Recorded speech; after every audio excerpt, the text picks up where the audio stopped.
Hi everybody and welcome to another video. My name is Richard Seidlitz and I'm the owner of redpants.lol. Today I'm going to be installing a carbon fiber slam panel on my 2007 Aston Martin V8 Vantage. And I figured it'd be a good time to make a video about this particular panel because there are some things to know about it that a lot of people may not realize. So if you need a drink, go grab one because I'm going to do the same and then we're going to get started.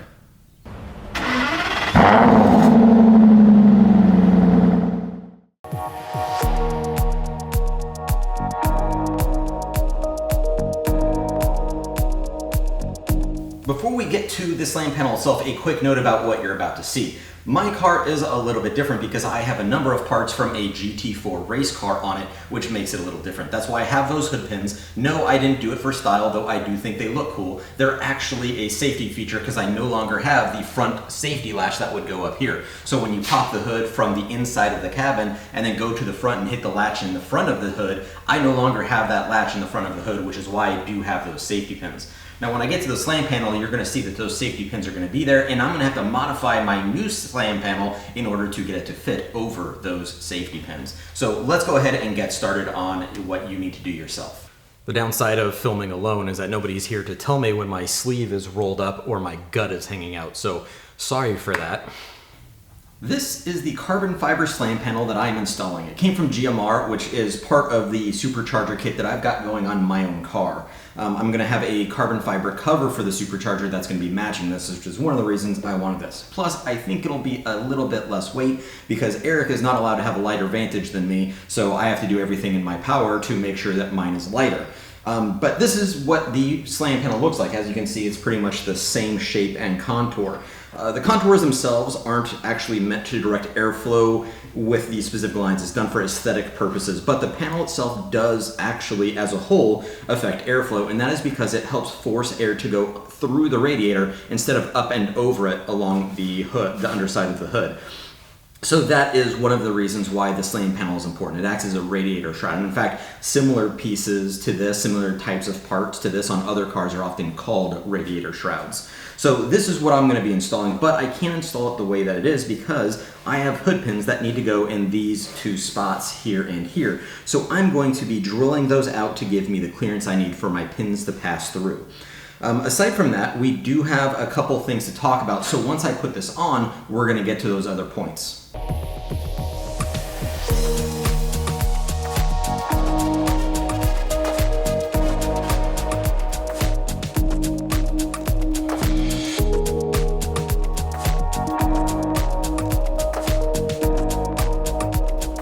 So first things first, we have the VIN right here on this sticker.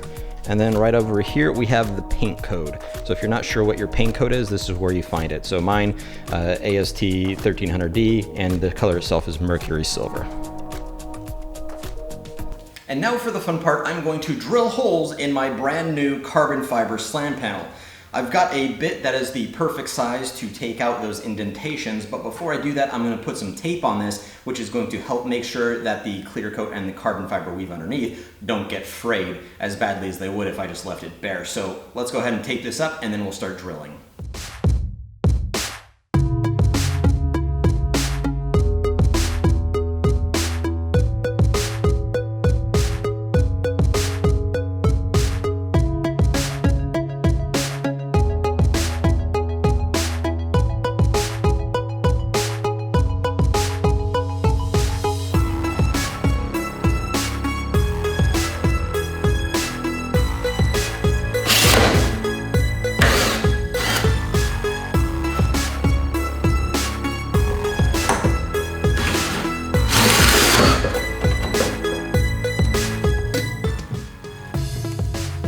Well, the second one went well, the first one did not.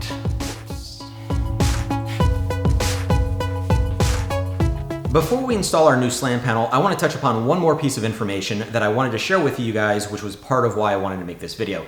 And that is what happens if you close your hood without the slam panel being in place. Now on my car, I don't have the bump stops that would go here because my hood pins have these rubber sleeves that are acting for that. But the reason those bump stops are there is because they add a spring force to the underside of your hood. So a couple of things happen when you need to release your hood. First, you have to get into the car and you have to release that handle from the inside.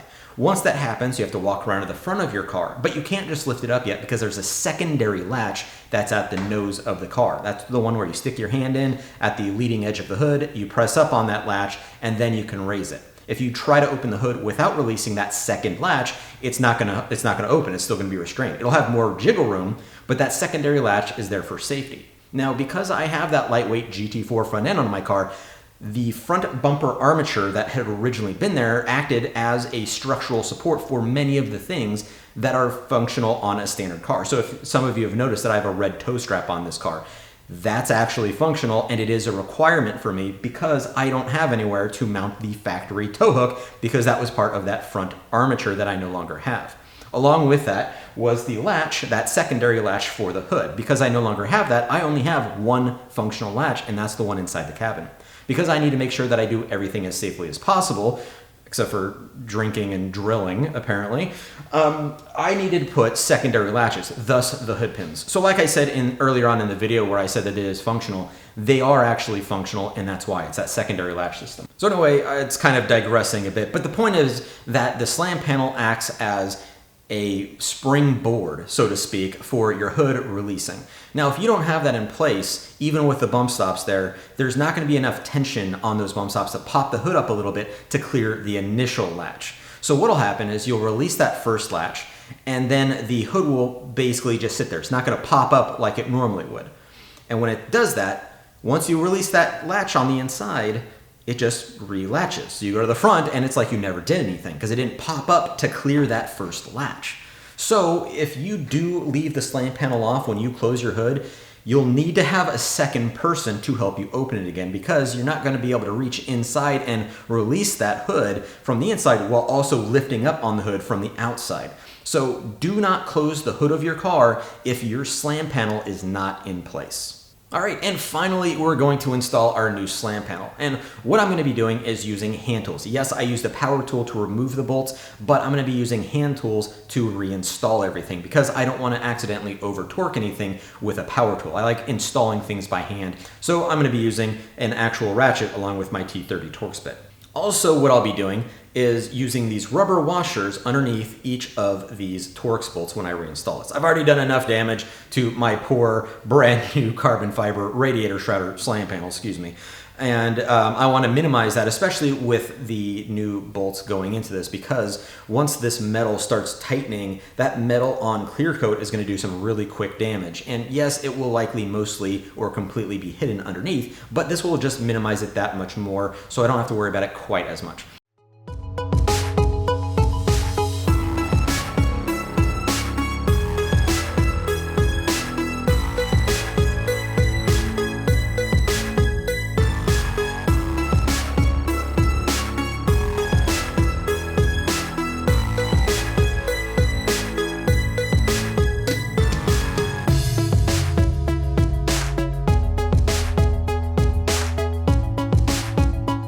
If you're installing a new slam panel, there is one more step, and that is swapping over your inspection plate. This has the name of the person that did the final inspection of the car, as well as your Aston Martin logo, and hand-built in England, which is pretty cool. If you've never been to the factory, it's definitely worth going to and checking it out. It's a lot of fun. It's a pretty interesting thing to see. But anyway, there is a double-sided tape on the back of this. You can peel this off. It is kind of a pain in the butt because this is some pretty strong stuff, but you can just peel that off and just like any other double-sided tape, put some new double-sided tape on there and then stick it on, and then you are all done. So there we have it, another easy job that you can do yourself, so long as you're not modifying anything like I had to do for my unique situation. But it is something that's easy for you to do if you want to remove your slam panel for any reason. But like I said, you make sure that you put the slam panel back in place before you close that hood. Otherwise, you're not going to be able to get your hood open so easily unless you have a second person. I hope you learned something from this, and if you did, please give the video a like and subscribe to the channel. I do have a whole website full of information called www.redpants.lol, and I have an online store there, so if you need parts and information for your car, check it out, and please show some support by shopping in the online store, because that's how I pay my bills these days. I hope you'll join me for the next video, and I will be seeing you very soon with something very, very exciting.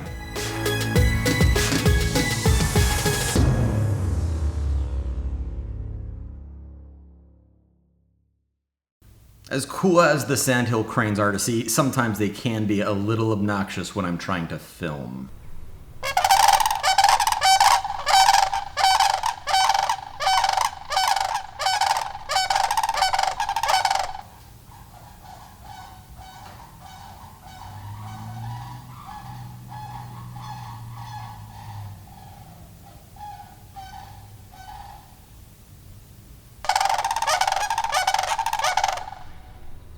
It does get a little difficult to film sometimes, and I just have to sit here and wait for them to shut up and move on.